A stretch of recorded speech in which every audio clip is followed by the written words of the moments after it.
Long ago, on a hillside near Bethlehem, sat a very young shepherd, playing a gay, happy tune on his little wooden pipe.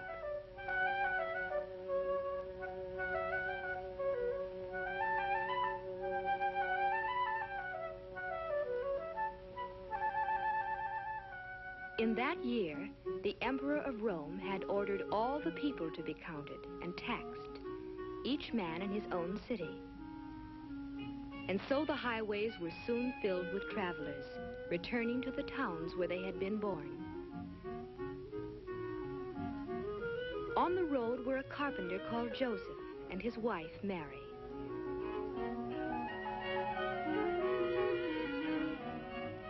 Their hometown, Bethlehem, was a city now filled with visitors, all looking for places to stay. And by twilight, Joseph and Mary were weary of searching.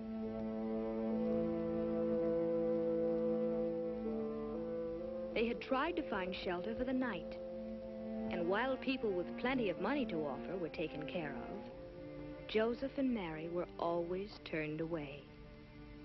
Each place they stopped seemed to be full. Again and again they were disappointed and had to move on. When they came to the owner of one of the last inns, they were told that it too was full. But then the innkeeper remembered an old barn in back of his place of lodging. It was not much of a place, but Joseph and Mary were welcome to use it.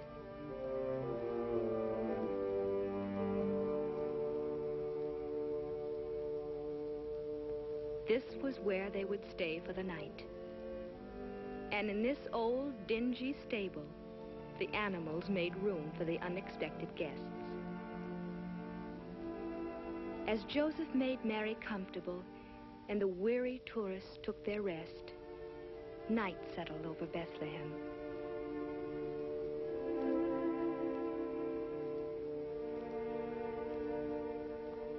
And in the stillness of that holy night, the little town waited silently for the wondrous gift that was to be given. In the sky that night, in the sky above the sleeping city, a strange new star appeared, the Star of Bethlehem, telling of the birth of a great new king to be cradled in a manger.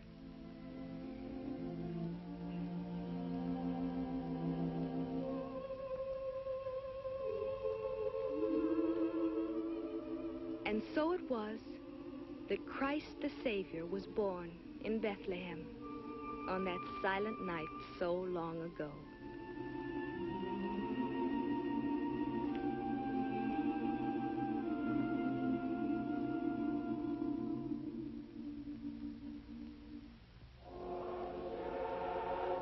Nearby in the countryside, the shepherds were watching by their fires.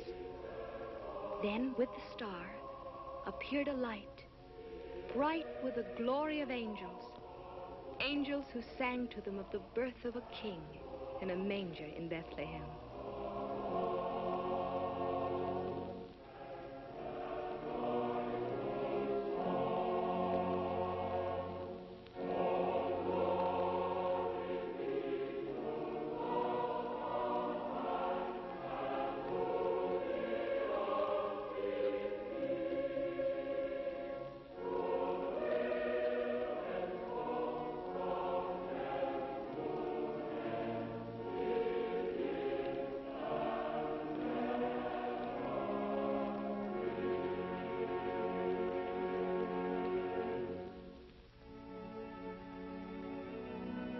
Full of wonder and surprise, the shepherds hoped to see the child of whom the angels sang.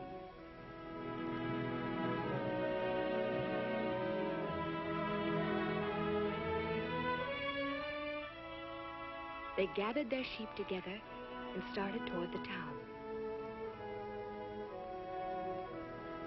From the hilltop, they could see the star, and beneath it, they knew they would find the stable whose manger held the heavenly king.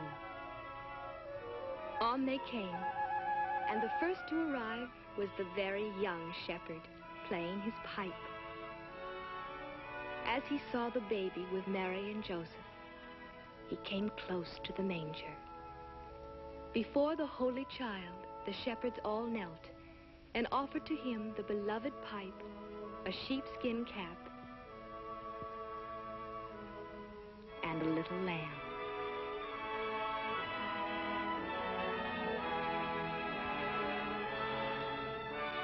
And when they had worshipped him, they would go to tell others of this wonderful thing that had happened.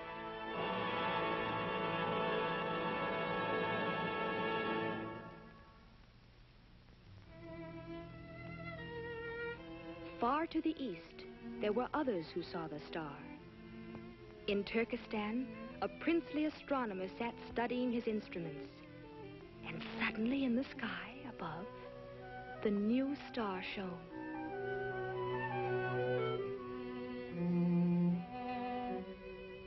In India, a king watched from the balcony of his marble-columned palace as the star grew larger and larger.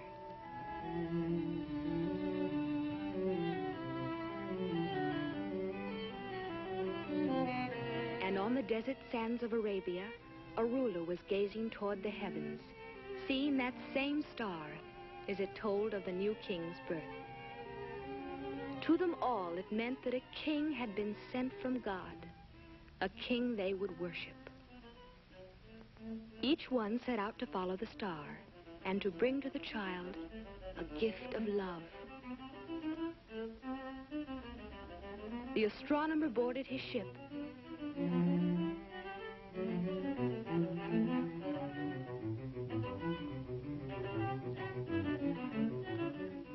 and sailed over the waves toward the guiding star.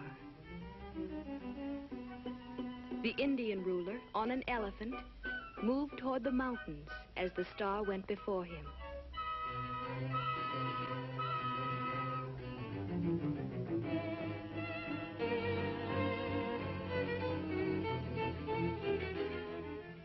And from Arabia, across the desert, came the third king on a camel. It was a long journey and a hard one for all of them. But as they followed the star, each came nearer to the land of Israel, where Herod ruled.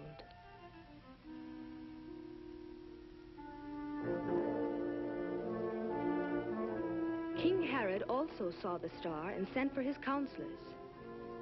To Herod's advisors, the star fulfilled a prophecy that a king should be born in Bethlehem, in the land of Judah.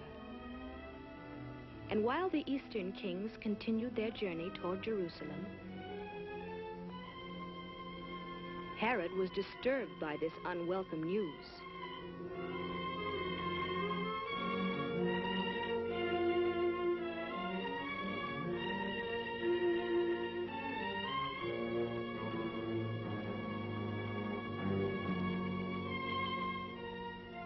Thinking surely that King Herod could direct them to the newborn child, the wise men came to his palace to seek his advice. Perhaps they would find the babe there, in the palace.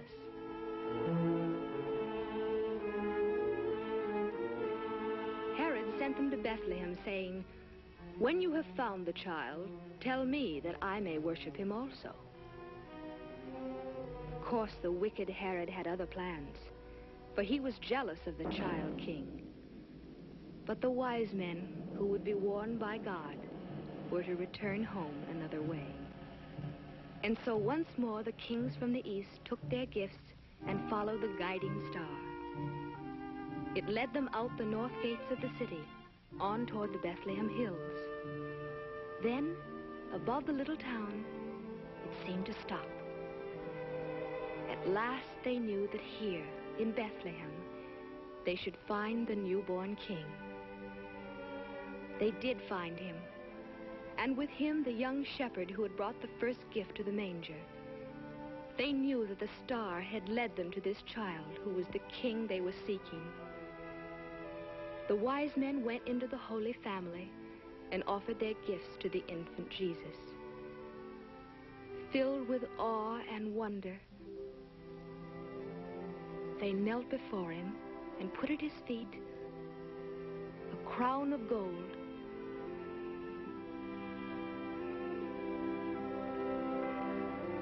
a chest of frankincense, a jar of myrrh.